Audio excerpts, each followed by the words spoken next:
make sure to give my dad a 5-star review. Make sure to like and subscribe to his YouTube. Thank you for listening and enjoy the show. I knew that this was going to be coming. I had all kinds of customers calling me saying, Sean, you were right. They're coming after us. They're trying to deplatform us from GoDaddy or from Salesforce or from all these different Silicon Valley companies that were basically given orders from their board that you need to get rid of conservative content and 2A, 1A, anyone that was talking about anything about COVID, anyone that was talking anything about election integrity, not allowed to be on the platform. You're deplatformed because it's a violation of our terms of service. Well, hello, Faithful Politics listeners. And if you're joining us on YouTube, our viewers, thanks for coming and being with us today. We're excited to welcome onto the show today Sean Patrick Tario to our podcast. Sean's an innovative entrepreneur and a passionate community builder. He's founded Open Spectrum Incorporated, a consulting firm that offers crucial insights in the data center industry, rather.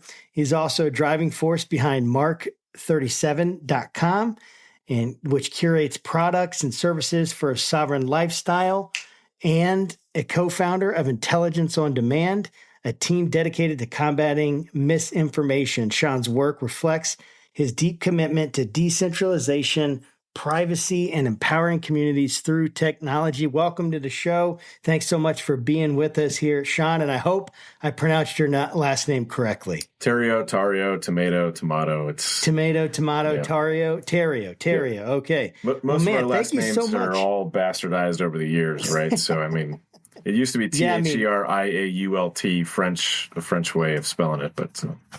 There you go. I mean, mine was Bertram, and it began as Buttram. So think about that one for a little bit, dude. That's how it was in the Old English. So anyway, hey, man, so thanks for joining us today. Tell us a little bit about yourself. I know I gave a brief bio there, but kind of talk to us a little bit about yourself and what's gotten you to where you are today, where you're so interested in decentralization, privacy, and empowering communities through technology. Yeah, so I'm born and raised in North Shore of Chicago. If you've seen the movie Home Alone, A Risky Business, that's basically where I grew up. Nice. Spent most of my teenage years there, ended up having an opportunity to go to California for university in the Bay Area during the peak of the boom in 98. So I was at Santa Clara University in Santa Clara, California, right in Silicon Valley from 98 to 02. And then I effectively moved to the beach from there, coming from Chicago. I figured if I'm going to be living in California, I want to live on the beach. So I moved to Santa Cruz, California, which if anyone has ever known or been around Santa Cruz is like the hippiest of the hippies live in Santa Cruz. I think you guys are near North Carolina, right? You're in Virginia, so not too far from Asheville. Asheville is basically considered the Santa Cruz of the East Coast. So I spent a lot of time with some very free-thinking, open-minded, crazy hippies, libertarians. In fact, I got very involved in politics around the Ron Paul campaign. So that's really where I started digging into how the sausage is made in D.C., even though I was an econ poli-sci double major. But I've been following the money my whole life and really trying to teach people and educate people on what is money, what is currency, what has value. I was very grateful and thankful to have a father who started sitting me down at an early age and starting to teach me these things and made me read. Have you guys ever heard of the book or watched the series The Creature from Jekyll Island? No, I haven't. Highly recommend it. It's all about the history of money, the history of currency, the Federal Reserve Bank, and really just educating people on how our monetary system became what it is today. It's essential learning, I think, for all humans, let alone citizens. I think you guys would greatly appreciate digging into that. But long story short, as a result of that, I've been called a conspiracy theorist my whole life. And so I've thankfully been proven correct on pretty much everything that has played out over the last couple months and years. We have, the World Economic Forum. I don't know if you guys have heard of the World Economic Forum. So out in Davos, they're all openly speaking about globalization, openly speaking about the destruction of states, openly speaking about depopulation, all these things that I've been trying to, central bank digital currencies, the social credit scores, like all of these things that they are now openly saying, we want this, we need this, we're going to be working towards this, is what I've been trying to warn people about for decades. And now it's all starting to play out. So for better or worse, it is what it is. But for me, I've been in the IT industry my whole life, and I've followed the money, saw that all the money was coming from these same people that are in Davos, are the ones funding the venture capital and the private equity firms that are funding the technology companies. And so I realized what was going on and started really realizing after 9/11, if you can imagine this, I actually read the Patriot Act. Very few people have actually read this document, but it is a absolutely terrifying document if you read it, because what it does is it essentially gives carte blanche to our military and to our government to spy on its own citizens under the guise of national security. So when this came out, I was warning all of my friends and family that this was going to be leveraged against the American people. And they said, that'll never happen. This is just going to be used for the very specific use case of these terrorists in, Iraq and Afghanistan and wherever, Syria, Russia. And I said, no, all this does is give legal cover for what our intelligence agencies have already been doing, basically stripping away our privacy through data collection. And I lived through that in Silicon Valley. So if you went into a VC meeting or a private equity meeting and you didn't have a data story to your pitch, you were not getting funding. You had to in some way incorporate how you're going to be aggregating and pulling data from your customers in order to get funding, because they knew how valuable that data was going to be. So here we are in, 2024, in a dynamic where the surveillance state is everywhere. This is not a left or right or a conservative or liberal topic. This is a simple reality.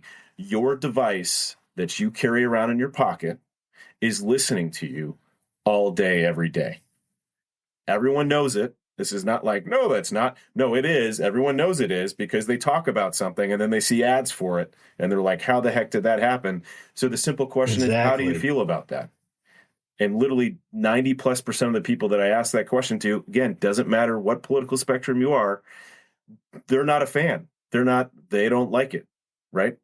So the real question is, so what can we do about it? So I spend my time traveling the country, educating and training organizations and groups and individuals on the reality of all the different ways that big tech has gone about invading our lives, infiltrating our lives, making it so that things are so convenient that we're oblivious to exactly all the ways that they're sucking and pulling our data, and then walking people through, well, what can we do about it? How can we get these companies out of our life? That's really cool. I have a friend in Washington State who will love everything that you just said. He's an old Army buddy of mine, and he was really reluctant to get like a smartphone for years and years, and anybody kind of part of the military will have like a little clique of military friends, and there's always like that one person that says some really weird stuff, and you're just like, okay, that's Johnny, or whatever. But then it's like you see all these things actually kind of come to fruition, and be like, oh man, like maybe Johnny was right all along, like he was absolutely he was way ahead of us. And I was thinking about this going into this interview, like the amount of data that's available to Josh and I, just as a result of having a podcast, like from our hosting provider to YouTube, is almost scary. like we're not smart enough to know what to do with it to market, in a way that makes sense. But like big businesses, are smart enough to know how to market and use that data. So like how can one protect their data, or is that even possible? Yeah, they totally can. So it's just a matter of how much data are you putting out there. So think of it in this perspective. Facebook, Google, Microsoft, Amazon, all these big tech companies, Apple, they're constantly harvesting and collecting data. So if you're using a Google operating system, if you're using an Apple operating system, Microsoft Windows operating system, Amazon operating system, if you're using Alexa, if you're using Siri, right, you're constantly feeding data, and these devices are just data harvesting machines. That's what they're intended to do. That's why they want you to continue to buy newer things, right? It's not because of the marginal tiny little difference in the picture quality, right? It's because they've added more processing power, they've added more RAM, more CPU, so they can harvest more data, they can process that data on the device that you're paying them for, before it gets shipped off into their cloud environment, where then all that data is stored. So we all have our own profiles that are sitting in this cloud that all these companies share, and there's a dollar amount that's tagged to your profile, each one of your profiles, based on your demographics, where you went to school, what your income bracket is, where you live, yada, yada, yada, right? So the more data you feed into this Borg system, the more value is going to be attached to your profile. Right? So from a marketing perspective, that makes perfect sense. It's brilliant, right? But here's where the scary part comes in. It's when we start to realize that this is psychological warfare, because you can use the reality that if I know what someone's buying, I know where they're going, where they've been, I know their friends, I know how they communicate with their friends, the language that they use, I know what's triggering them, I can then start to shape a narrative that I want them to believe. So by pushing information or withholding information, you can start to shape the minds of the masses. And this is what our government has been doing, not just overseas in other countries to manipulate elections and whatnot, but it's what they're doing in our own country. So if I'm a global corporation and I could care less about nation states, right? And I simply want people to move in a certain direction, I can certainly use that data, because I can say, I want to go after this specific demographic. I want every African-American male between the age of 40 and 50 years old who makes between $200,000 and $400,000, that has at least 2 kids. You can narrow it down. They say, okay, that's about 25,000 people, whatever it might be. And your cost to address that population is going to be X, right? And they don't care what you're going to push to them. They do not care what you're going to push to them. You can be sending text messages to that population. You could be doing ads on Facebook or Instagram or Twitter or whatever it is. They don't care. So for people to think, oh, well, this information is only going to be used for marketing purposes, it's not going to be used to try to influence an election or try to influence the popular opinion in any perspective, like, you're living with your head buried in the sand. You're living in some kind of cloud way too much universe. Trust. That's way too much trust in these guys. Right. 100%. So for us, I decided I'm not okay with that, and I need to do something about it, and people need to do something about it. And it's really pretty simple. Have you guys heard of Linux? Yeah. Mm-hmm. Yeah. So Linux is an open source operating system for laptops and desktops. What Linux does is it gives you control of your device. You no longer have Microsoft. You no longer have Apple running your device on the back end, performing updates whenever it wants, reinstalling applications that you may have deleted, turning on certain settings that you may have turned off, doing things that you have no idea what it's doing, because it lives in a closed source code environment. That means you can't see the code, right? In an open source environment, everybody has access to the code. It's like having the full blueprints to your house, and you're giving it to everybody, and you're saying, where is there a threat in my house? Can someone come in underground? Can someone come in through a window? And if that's the case, and I need to patch that, I can create a patch, and then I can push that out to the whole environment and say, does this patch make sense? Is this going to solve the problem? And the community can say yes or no or whatever. Hey, you also left out by patching it this way. Now someone else can come in through another route, right? So within an open source environment, you know if something's been fixed or not, and you have a community of people that have eyeballs on it. In a closed source environment, to your point about trust, you're supposed to just trust Microsoft or trust Apple or trust Google. Oh, don't worry about it. We've taken care of it. Shouldn't be a concern of yours anymore. But what I learned in technology, working in Silicon Valley, working in DC, having had conversations with intelligence folks, is that for national security reasons, every one of these major technology companies have provided backdoor access to those environments.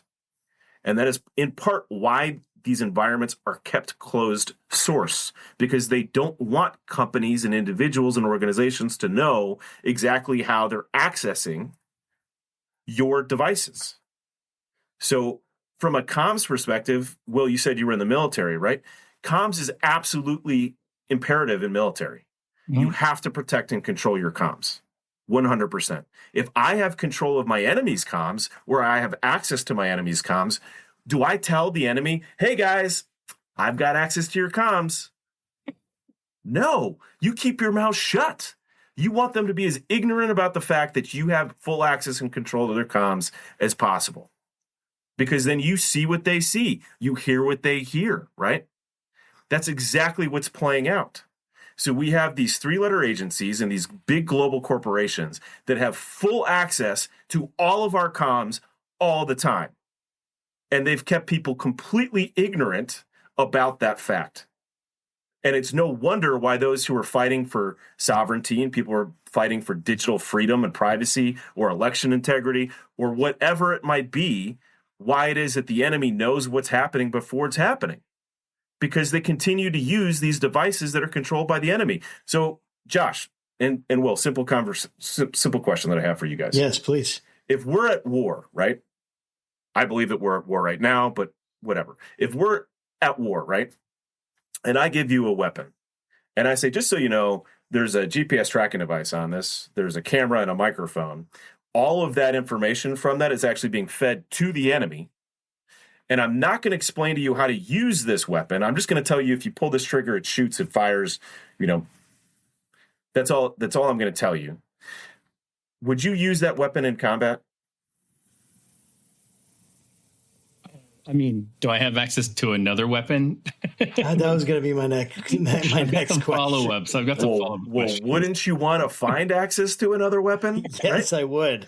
Because you're just walking into a losing battle if they know exactly where you are. And by the way, they can turn that weapon on and off at will, right? Oh, no. And via that weapon, they know all the other weapons that are connected near you and around you, right? Like, that's exactly what this is.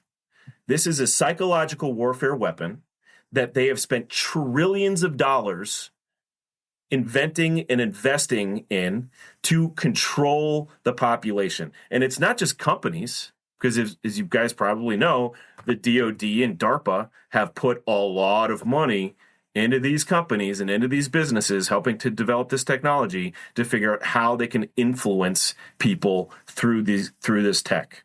So that's the paradigm that we live in today. And my whole shtick is we just need to get educated and informed and be aware of this, because the more they encroach across this line and get into everything in our lives, we will be in, and I think we're already in a 1984, the book 1984 state, where they have, Big Brother is living on the wall, and they say, well, you have to have this in your house for national security reasons, and we're only going to use it to push out updates from the president, or only going to push out national, news that is relevant for you, with the reality that we know that it's looking and listening and spying all the time, so that if you violate wrongthink, you get sent off to the authorities. Like, that's where we're going. That's exactly how things play out in North Korea. That's exactly how things play out in China and in other communist countries around the world that have this level of sophistication. And for me, I don't want to live in that paradigm. Do you guys want to live in that paradigm? Mm-mm. No, no way, bro. So I'm curious. Two questions actually. Maybe you can kind of talk to us about your cell phone, because is your cell phone different than ours? Yeah. So the only difference is that this phone runs a open source operating system called Graphene OS. It is the most private and secure open source mobile operating system on the market today. So what this does is every application that is downloaded onto this device, I can download Facebook if I want. People always ask, well, what about this app? What about that app? You can use any app. The difference is when I download that app and I click, I'm okay with the user terms of service, I'm instantly going to start to get notifications from this phone. that says this application wants access to your GPS, wants access to your contacts, wants access to whatever, right? So if I download a flashlight app, right, and it starts spitting off, hey, this flashlight app wants access to your contacts, wants access to your GPS, I can be like, nope, I don't want to give that information to this flashlight app.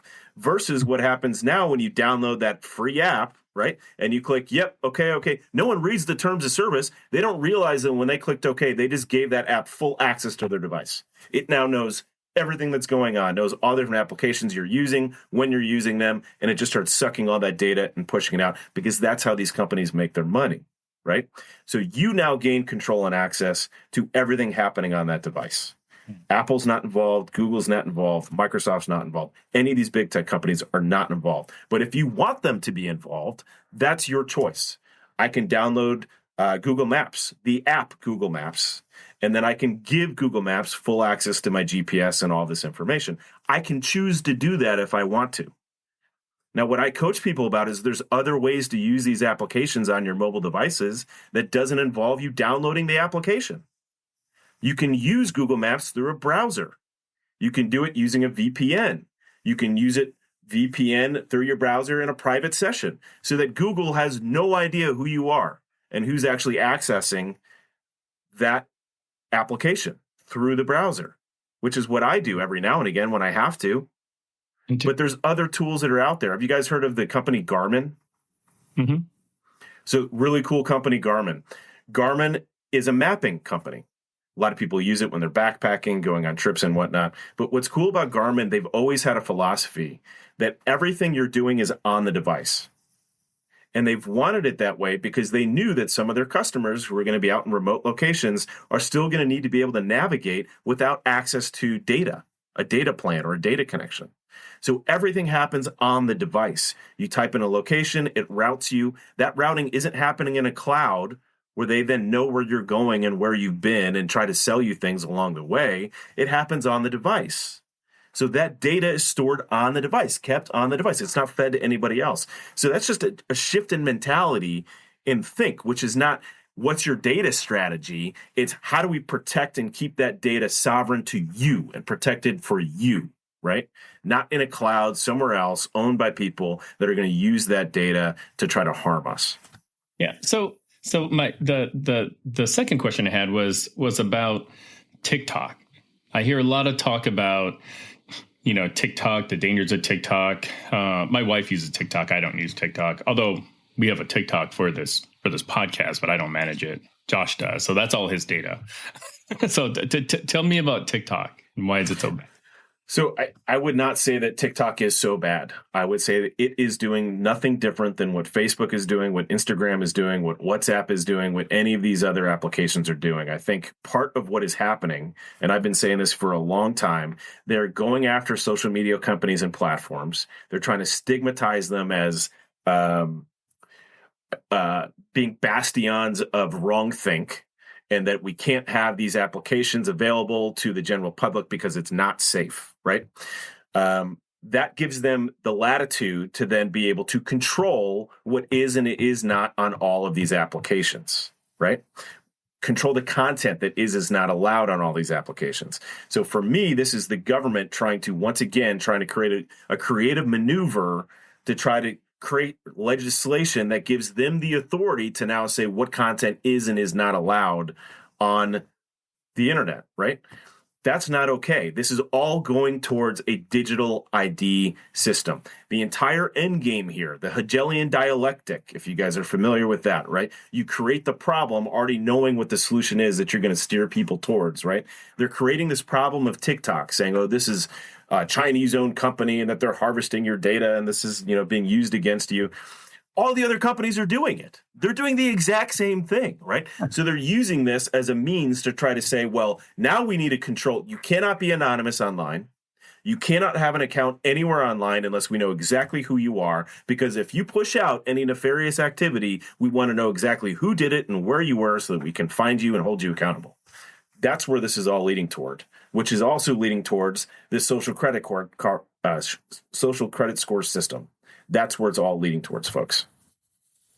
Man, this is all it's like drinking through a fire hose. And I'm so fascinated Biden. I really appreciate, one, your passion, two, your knowledgeability on everything. I think one of my questions is, you had mentioned like follow the money.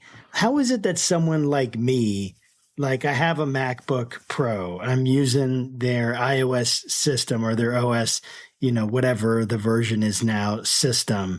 How can I take this hardware that I have, and how can I follow the money? How can I figure it out? Is it possible, or do I have to trust experts like you that can tell me, that this is happening? Like, how can I kind of verify it, if that makes sense? So follow the money is pretty straightforward, right? So Apple is a publicly traded company. You can just do the research on the company. Who are the investors in Apple, right? Yes. Well, who are the investors in Apple and Microsoft and Intel and AMD and all these big tech companies, right? Well, funny enough, or not, surprisingly for some of us who have been doing this type of research, State Street, Vanguard, Berkshire Hathaway, BlackRock, right? There's only a handful of big equity investors that have board seats and controlling interest in all of these companies. And it's not just tech, right? It's not just tech. It's healthcare. No. It's our food. It's our cosmetics. It's everything that we're consuming are owned and controlled by very few people. And again, this is not conspiracy theory. You can just do the research. And like I said, Will, right. earlier, I'm just spitting facts. You just do the research and you'll see who actually owns and controls these companies. And it's the same groups of people. So then you have to ask yourself, well, what is the ethos of the people that own these companies? Well, I've heard the ethos of these people because they're the ones sponsoring and attending the things like the Bilderberger Group, the World Economic Forum, the United Nations, and other organizations that are very transparent about what they're trying to manifest and what they're trying to create. And it is a totalitarian state environment that is, that's not the world I want to live in. But that's the world that those who have full control and board seats that control these businesses across the board.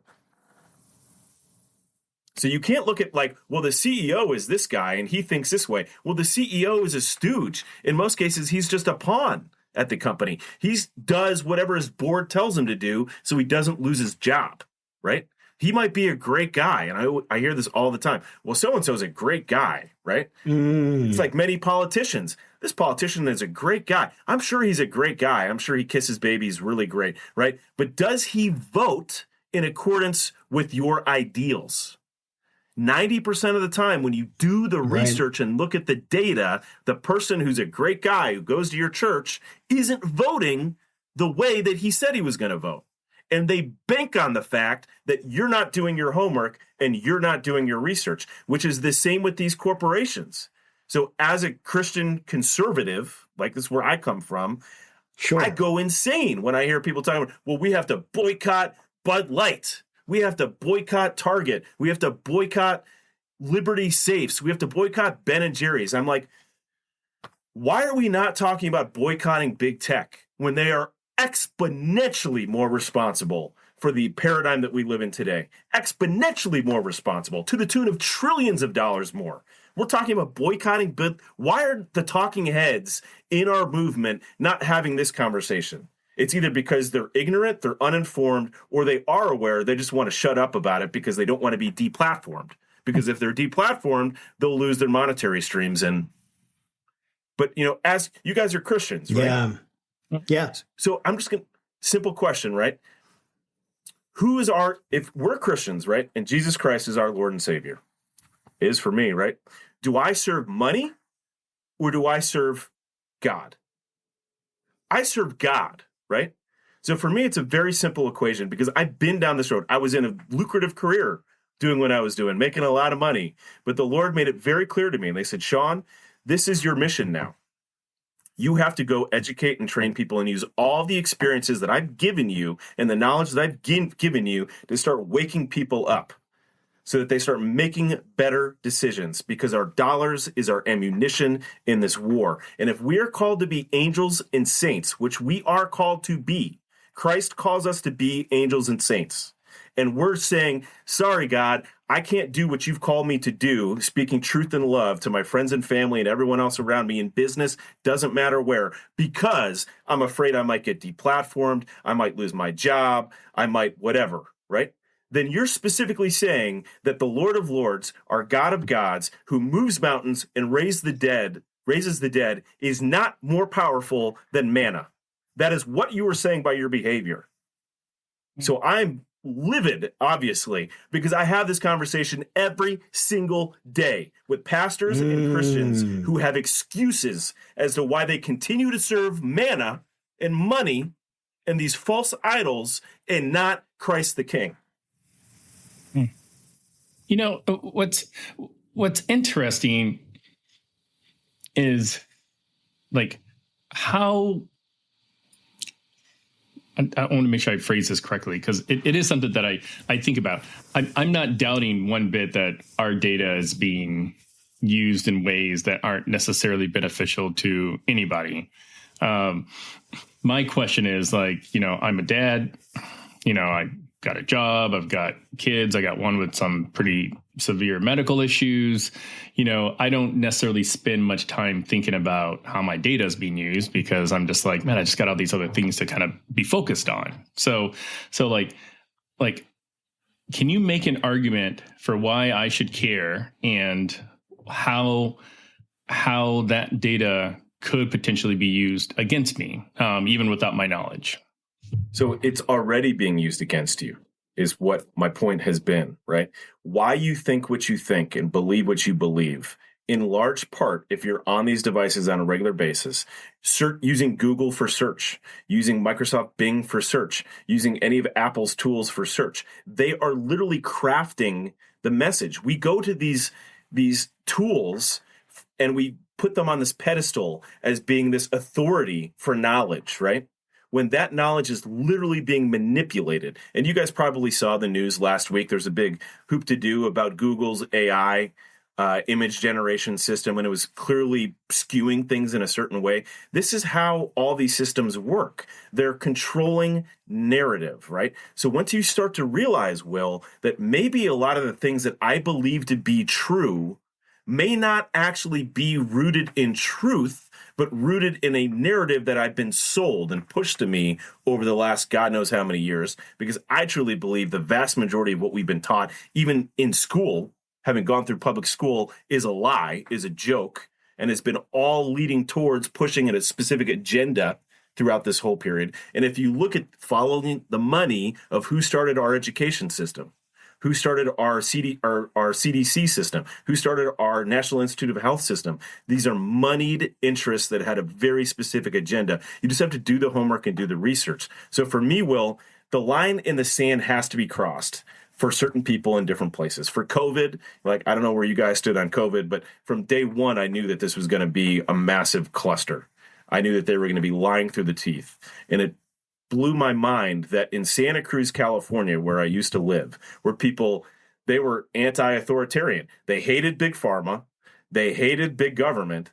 And yet when COVID came out and big pharma and big government were spending hundreds of billions of dollars to push out a narrative that you needed to take this vaccine that was untested and just brand new into the market. They had no idea what was going to happen, and making all these outlandish claims like you wouldn't spread COVID if you got the vaccine. And then they said, oh, it's 95% efficacy. Oh, well, 90%. Oh, well, 85%. Oh, well, 8. Oh, well, we don't really know. You still might get COVID. Like, making this up.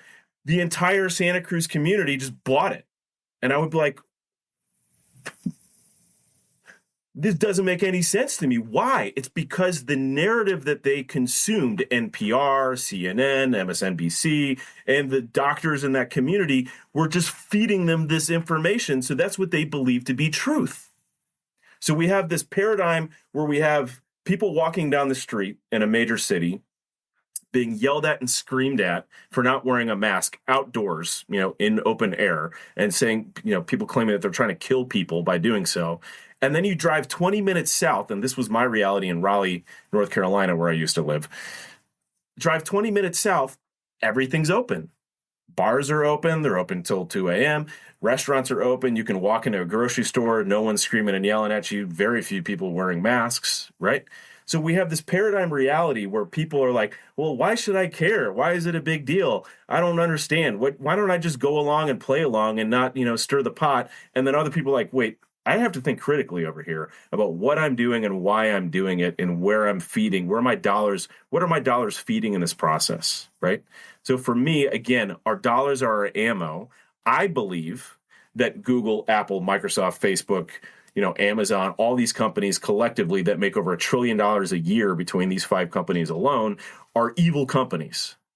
I believe that they are part of this global apparatus that is trying to destroy nation states. I believe that they are trying to bring forth a dystopian world view. I believe that they are trying to push a depopulation agenda, not because I'm crazy, but because they tell me that's exactly what they're doing.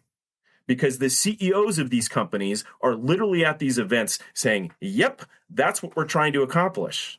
So, well, if you're okay giving your data and all of your information and that of your families to people who are literally proactively trying to kill you, that's your decision. That's your choice. You can continue to do that. And you can say, well, Sean, I don't really believe that they're trying to kill me. And I can say, just watch any of the Davos forums. Literally, just watch any of them and listen to the people that are on stage who are from Google, Microsoft, Apple, Amazon, our FBI, our CIA, all the other intelligence agencies. They're all there being like, yep, that's what we're trying to do. People need to wake up that this is happening, right? We're at war right now with people trying to kill us, and we're giving them free rein access to all of our information and all of our data. That's a problem. But that line in the sand for you has to be crossed at some point. And I brought up COVID because for some people it was wearing the mask where they were like, screw that. You're not going to make me wear a mask. That was the line in the sand. Other people were, well, you have to get the jab if you want to continue to work here. And they said, nope, I'm not doing that. That's where people started waking up and be like, wait a second. Can my company do that? Can this business force me to do that? Is this constitutional? So that line in the sand has to be crossed for you. It may not be crossed yet. You might still be in a place where you're like, no big deal. I don't think these companies are evil. And that's fine for you. I know for a fact that they are. I've met some of these people that work at that level at these companies. I know what they're trying to accomplish. They are generational wealth. They are evil people, and they are trying to cause a depopulation event. And I'm not okay feeding my information, my data into that system. So I have 2 choices. I can go full Amish, right, and just fully step away, or I can figure out how do I best go about building a parallel economy, a parallel system that I can still operate within. I can still do business and commerce. We can still have these types of calls, right? Communicate with people and not have to just step out entirely from the system, right? I will just add that Amish do use electronics. My wife is from northern Indiana, and so and she lives right in the heart of Amish country. And I remember the first time I seen some Amish in one of their stores because they make great furniture. Their own cell phones and computers, and I'm like, what? My idea of an Amish was way different. They're like, oh yeah, as long as they're using it for work. Were they Amish or were they Mennonite? Because I know the Mennonites are allowed to go a little bit into that. They're Amish. My wife was raised Mennonite, and she's always someone used technology, but anyways, that's a different show.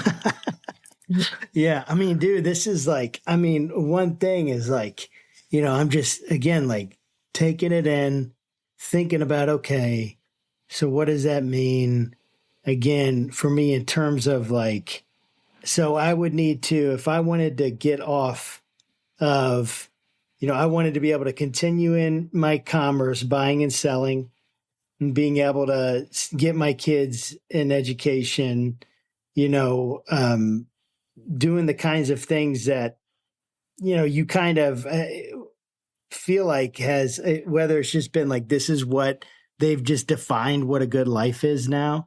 And so this is hey, you have to have a good life. If you're going to have a good life, it means you need a college education. It means you need this, or this. And so what would my steps be if I'm okay, I totally believe what Patrick's saying, what Sean's saying. What are my next steps to download the different operating system? No, so let's back up, Josh. Let's back up. Let me frame this. Go ahead. So what I'm talking about, digital privacy and security, is no different than physical privacy and security. So what do I mean by that? You can't just walk into a karate studio and say, hey, I've got an hour. Can you just sell me something so that I can be a black belt?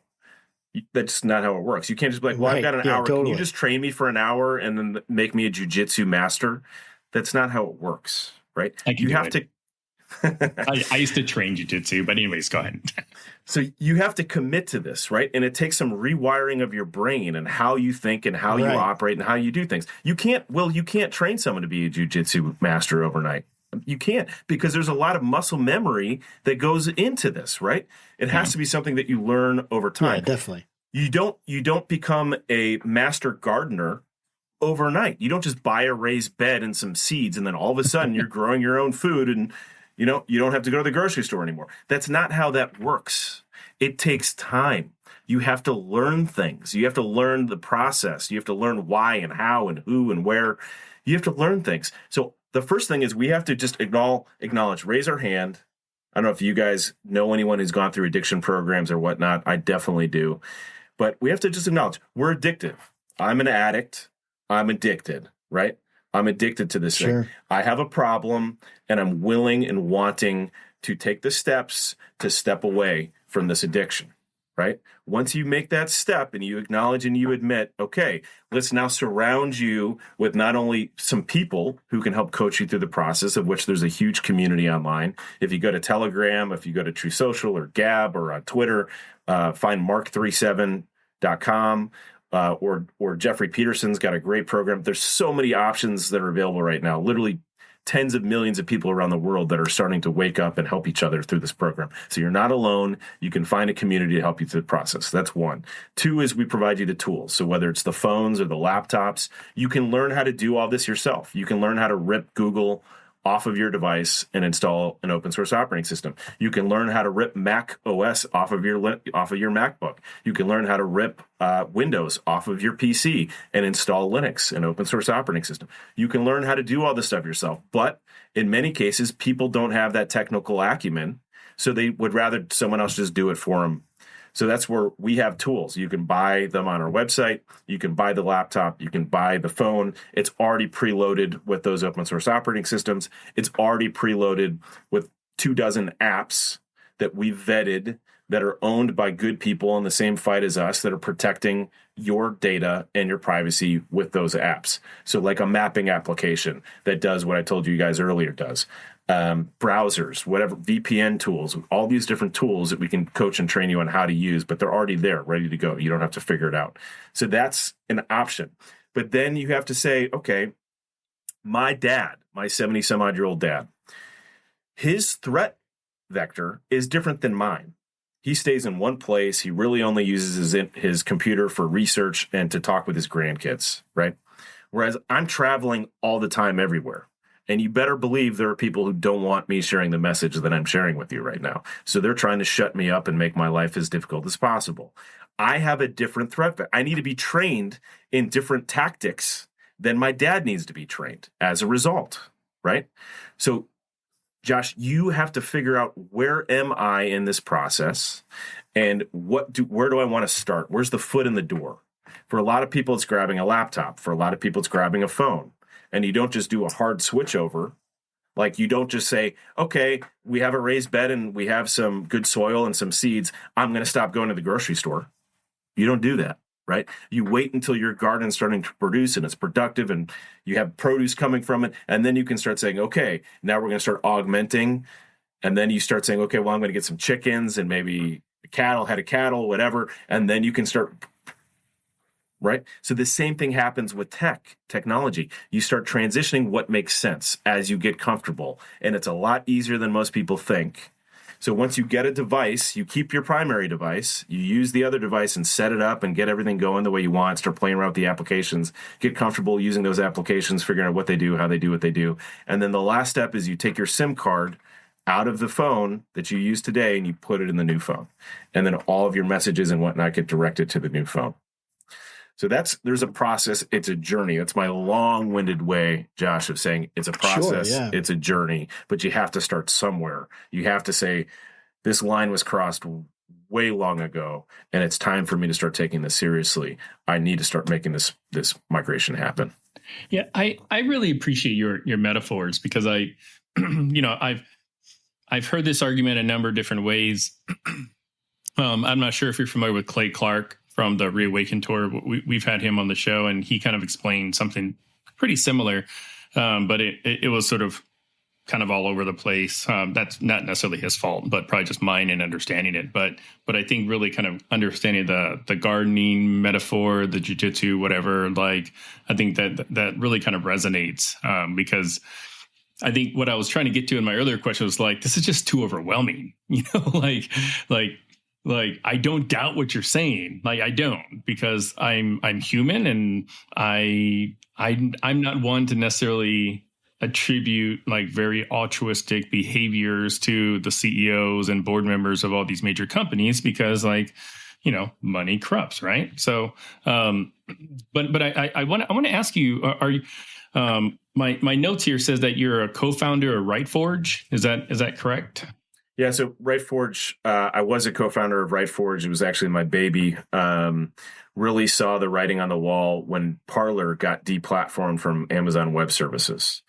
And I had been warning all sorts of companies and people that stuff like this was going to happen, and it was going to start accelerating exponentially. And sure enough, when Parler got given 24-hour notice that they needed to get off of Amazon Web Services, which it's pretty shocking that their team at Parler chose to go to AWS, because they were kicked off of Azure not long prior to moving to AWS. So how they thought somehow that Amazon as a corporation would be different than Microsoft as a corporation is just beyond me. But I digress. So I knew that this was going to be coming. I had all kinds of customers calling me saying, Sean, you were right. They're coming after us. They're trying to deplatform us from GoDaddy or from Salesforce or from all these different Silicon Valley companies that were basically given orders from their board that you need to get rid of conservative content and 2A, 1A, anyone that was talking about anything about COVID, anyone that was talking anything about election integrity, not allowed to be on the platform. You're deplatformed because it's a violation of our terms of service. So I started getting these phone calls. I started building this network of infrastructure providers who I knew personally. As I said, I think before the show started, I had a podcast called I Love Data Centers that you can actually still find. So I knew the owner-operators. I knew the players in the space. I wrote the book on the industry. I literally wrote the book on the data center industry. It's called I Love Data Centers. It's basically data centers for dummies. I traveled the world training and teaching people about this industry. So I knew the players. I built this network. We were the original hosting providers for Project Veritas, for True Social, for a lot of conservative content, pro-life stuff that was getting kicked off of various different hosting websites. So that's my long-winded answer of saying, yes, I was co-founder of RightForge. But I left that company after the first few months, and that's a long story that we can get into for another time. But I started networking with other different infrastructure hosting providers that were owned and operated by libertarian-minded people who wanted to protect and defend our liberties and the constitutional rights that we have. And so once that was established, that ground layer, which I think this is important, that base layer infrastructure layer that most people think is magic, right? They don't quite understand how the cloud works or how the internet really works. It's just servers at the end of the day that are sitting in these facilities that are designed to never lose power, never go down, right? So I became a specialist in that space. And I knew that you could create any kind of app you wanted, all this encryption stuff and all these cool things, right? But if that data is sitting on servers that are owned by people that want to turn you off, they can flip the switch and turn you off. So once that core base layer was established and I knew it was owned by good people, then I could move on to the next problem set. And I'm an entrepreneur. So I started saying, okay, what's the next major tip of the spear that we need to go after? And it was these things, hands down these things.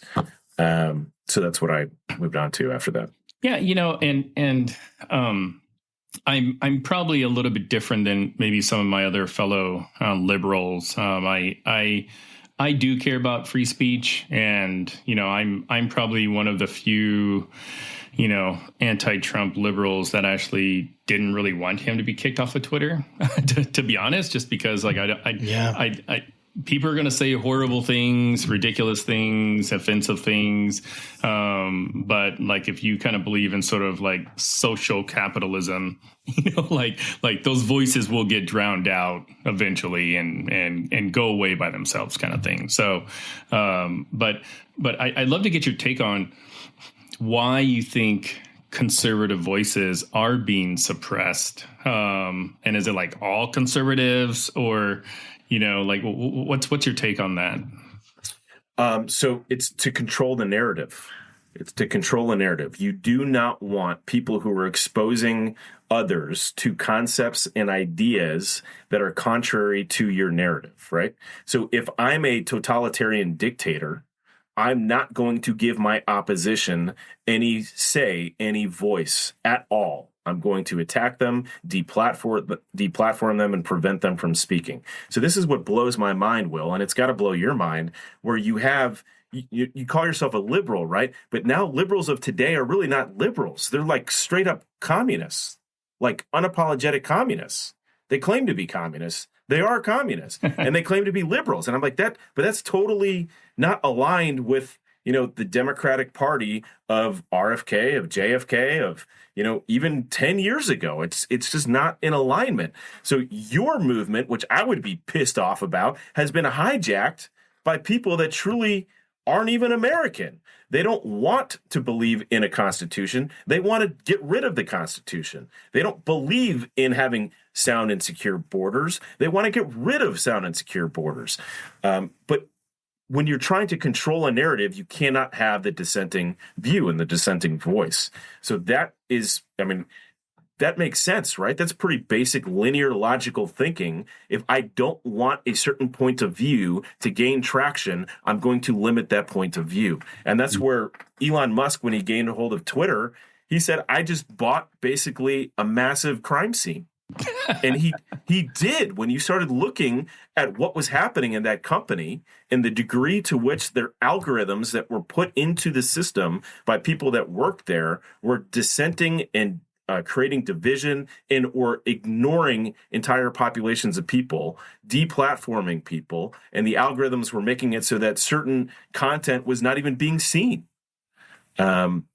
So that makes logical sense, right? If I'm a totalitarian dictator, Will, I had no ethos, I would do the exact same thing. This is not crazy think. This is how power operates. Yeah. Power politics works. Yeah. So there's so much of what you're saying that I feel like very, definitely sympathetic to, and definitely like, man, like I don't really trust the government. Like I don't really trust, major CEOs, and I don't know why I don't trust them, except to say that, I could say the things that you've told me and look in and check in on those and things like that. But it's more like, I just don't trust them because they have a lot of power and have a lot of money. But then again, I kind of want more power and more money. I feel like I'm a Christian. I think I am. And of course I would say if someone was like, hey, you're going to choose money, or you going to choose, God, my hope and my prayers, I'm going to choose God. That's what I want to do. I don't want to not choose God. And then the question, well, do you have to? I know you can't serve both God and money, and yet we need money to operate within this thing. And even to your own point, money is our ammunition in this war, right? The metaphor that you use, the way that we spend our dollars is the ammunition. And it's like, so when I'm thinking about let's say, I want to go in, the World Economic Forum, they're very open about this. Where would I go to find the documents or the evidence or whatever it is? They have it on their website. But all you have to do is go into your browser and type in World Economic Forum. You'll go straight to their website. And then they have their talks all up there. They literally don't hide any of this. And then, so go check it out and go see what they're saying, and then make the decision. Yeah. That's basically it. Yep. I mean, there are a number of what I call talking heads, on all sides, who have been given this platform, who can espouse, whatever on, Tucker Carlson as an example, or Elon Musk, all these different, you have to pick and choose who do you think actually has right. a perspective that is based on truth, that has a good heart, and that is not simply trying to follow an agenda. Choice? It's for me. How do you filter that? So I have been someone who's always done the homework. I don't always just take someone's word for it. I'm the doubting Thomas, right? I want to see the holes, right? Yeah, so I understand. Yes. I've been digging and I've been reading and researching, asking questions and meeting people and putting it out there and asking God. I know you guys probably both understand this. People say, well, I don't understand, Sean. You say that God talks to you and you've had this conversation with God. I just don't know what God's voice sounds like, right? Well, my question to those people every time is, how often are you in the Word? How often are you reading Scripture, listening to God's voice? How often are you in prayer, meditating, and asking God to hear his voice? Asking God specifically to have a conversation with him?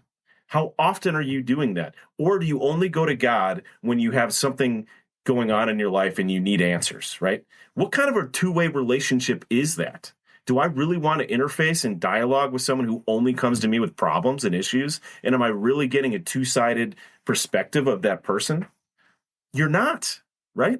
So unless you're in the Word on a regular basis, on your knees on a regular basis, praying and listening and proactively engaging in that conversation with God and with Jesus and his Word, you're not going to really understand what his voice says. So with that in mind, I have been spending my life on my knees and praying, and I'm not always perfect. My life is a roller coaster.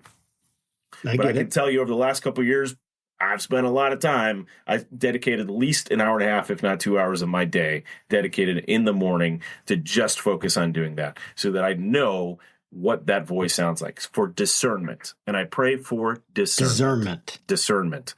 So that as I'm listening to these different talking heads and I'm asking questions like, wonder what this guy's motivating factor is, I can do some quick research and try to figure out where's the money coming from, right?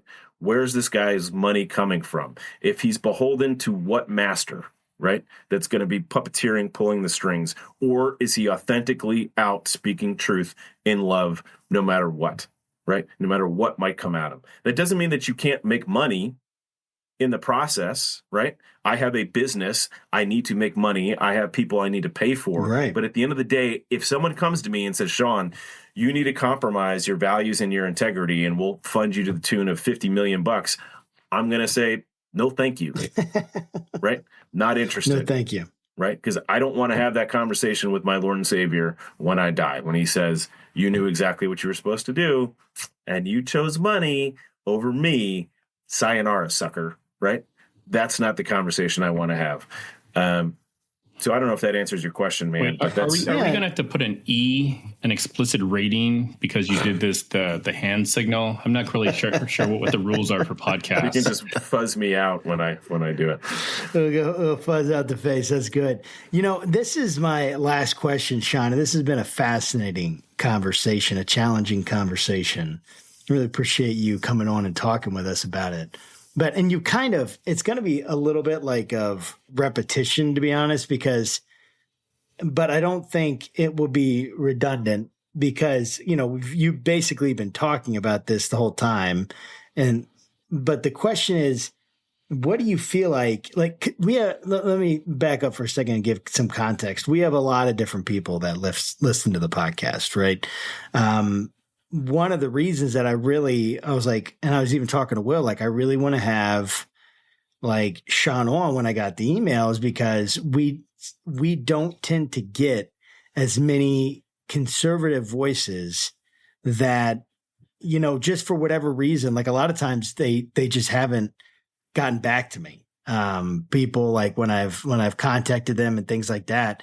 And so, and I have friends that are very much going to enjoy this conversation and are very much going to be like, yes, I agree 100% with what Sean is saying. And I'm all in on what he's saying and checking out your stuff. Like I feel pretty confident about that. We also have a lot of people that would be like, oh my gosh, I can't believe what he's saying. I can't believe they would let that guy come on the podcast. What's wrong? And we have tried to never let that be a factor in who we have on. I mean, you've been on, and we've also had like the first transgender bishop on, and we've had Clay Clark on. So we've had a fairly wide range of people. And my question is, if you're thinking about, not that you would change it, but if you're thinking about addressing liberals to conservatives, Christians, atheists, Muslims, Hindus, everyone, what's the most important thing you feel like from your message that you want to get out? And actually kind of tacking on to that, what do you, I mean, again, you've already said it, but what are you most concerned about? Let's even just say for this next upcoming year, moving into this election season. Yeah. What are your biggest concerns? So apathy. People who basically are either so disconnected to what's actually happening in the world that they just don't care. They're oblivious. They just continue to go on and become zombies in the system. Or those who are so black-pilled, right? They just think, well, it's so overwhelming. There's nothing I can do about it. So screw it. I'm just going to keep doing what I'm doing, right? But again, as Christians, I believe we are called to be angels and saints. We're not called to be bystanders in this process. We are called to the front lines of this war. I am no longer in the business, which I used to do for years and years, of trying to convince people of what's happening in the world. I truly believe that if you haven't started to question what you're being fed all day, every day from the media, there's nothing I can say that's going to convince you. There's no documentary you can watch that I can present to you. There's no research I can show you where you're going to say, oh, okay, I get it now. It's going to take God working in your life in a very real, personal way to make you start to rewire your brain and rethink and relearn that everything you've learned has been a lie, right? And that you need to restart and re-engage, which is hard for people to do. I get it. When the pillars of your reality start to crumble and you're like, holy crap, you're telling me that this isn't real, this illusion, this matrix I'm living in isn't real, right? That's a tough pill for people to swallow. But people have to realize that they're called to the front lines of this war. And that's my job these days, is to arm those who are awake and are aware with the tools that they need to be successful in fighting this war and to reclaim their digital privacy and their digital sovereignty. So that's what my primary, I have zero fear, actually, to be totally honest with you. I don't fear anything because I know it's all in God's hand. And we may not see justice. A lot of people want to see justice, and Fauci, hung, and all these people like held accountable. I don't care about accountability right now because that's not the battle that I'm in. And I know God is going to get his vengeance, and God is going to hold people accountable at some point, either in this life or the next, right? So that's not my job to worry and be concerned about. So that's my long-winded answer to your question, is I'm really worried about apathy and people saying, not my problem. Someone else will take care of it. Someone else will deal with it. When I'm saying, look, man, if you claim to be a Christian, you are called to be on the front lines of this battle right now and to become awake and aware and to spend time in the Word, spend time praying, spend time listening, communicating with other people, not just online, but get to know your neighbors. Have some coffee, break some bread, figure out where they stand, where they're at. Because if things get complicated, which they're going to get more complicated than they already are, you're going to want to know who your neighbors are and who you can trust at the end of the day. Yeah. So what would you say to like non-Christians that are listening and people that wouldn't say, I'm a Christian, I totally get what you're saying. What's your appeal? The question that I asked you, how do you feel about the fact that your devices and everything around you is listening to you and watching you all the time, right? And if someone's like, I don't care, no big deal, that's fine. That's their prerogative. Their prerogative. That's their deal, right? For those who are like, yeah, I'm not okay with it, I say, great. do you know that there's options and tools that are available to get these companies out of your life? And they're like, oh, I had no idea. So I can walk them through those tools, right? That's awesome. So how can people follow you? Kind of what social media platforms are you a part of? How can they follow you? And where can they go to get some of these things that you're talking about? Yeah, so I used to be on LinkedIn until April of 22, and they kicked me off because they didn't like the narrative that I was pushing on that platform. They, canceled me, even though I had 10,000 followers on there. And I was sorry. There's something flying in my face over here. It's okay. It's all good, man. It's a little like nano camera, probably. Right. That's probably what it is. So I had 10,000 followers. I was one of their first customers, at LinkedIn, being in Silicon Valley. Totally purged me. So I'm not on LinkedIn is my long story short. We are on True Social. We are on Gab. We are on Twitter. We are on Rumble. You just look up Mark37, MARK37. You'll see our little shield logo with the Betsy Ross flag on it. That's our company. Or you could go to mark37.com. We have literally a mountain of content available for you to dig through in the resources page and the blog page. I've got tons of articles on, simple ways to start your migration to digital freedom. I've got the whole video of the online or of the on and offline training that I do. So I travel the country right now to different parts, different communities who are interested in this conversation and want to learn these tools. So I'm traveling the country. I do about 3-4 hour seminars. That's all online. That's all on our website. You can find it there. So if you're interested in learning more, I would highly recommend you check that out, dig around. Check out our products and services. If you have any questions, feel free to email me. Support, SUPPORT at mark37.com is the best way to get a hold of us and our team. We'll get back to you probably within 24 hours tops. Awesome. Actually, I have one final thing to say, actually. Yeah. If anyone listening has experience migrating people off of Windows and Mac environments to Linux, and you have experience doing the same from a mobile operating system perspective as well, I want to talk to you. We are growing a team nationally right now, and we want to have people in all the different regions of the country so that as people come to us with needs to make this migration happen, we can point them to you. You can help assist them through that migration process. So please reach out to us at support at mark37.com. And again, this is a nonpartisan issue. It should be a nonpartisan issue. If you believe in the First Amendment, if you believe in digital privacy, digital security, digital sovereignty, this should be important to you. And for those that say, well, I'm not saying or doing anything that's, outrageous online, so my digital privacy doesn't matter, that is no different than saying that because you're not planning on saying anything offensive to anybody, that your First Amendment does not matter, that your freedom of speech does not matter. Or, as we were talking about before the episode, like saying, well, I'm not planning on shooting anybody or I'm not planning on killing anybody, and I don't think anybody's going to come try to rob me, so my Second Amendment shouldn't matter either, right? The reality is our digital privacy and our digital security does matter, and we have to start acting like it. Well, there you go. You guys have heard it from Sean Patrick Tario. And Sean, really appreciate you having you coming on the show and talking with us. It's a fascinating, challenging conversation. And people, again, can go to mark37.com and you can follow some of the resources and recommendations that Sean has made. And until next time, guys, don't keep your conversations left or right, but up. God bless you guys. Have a great day. Thank you.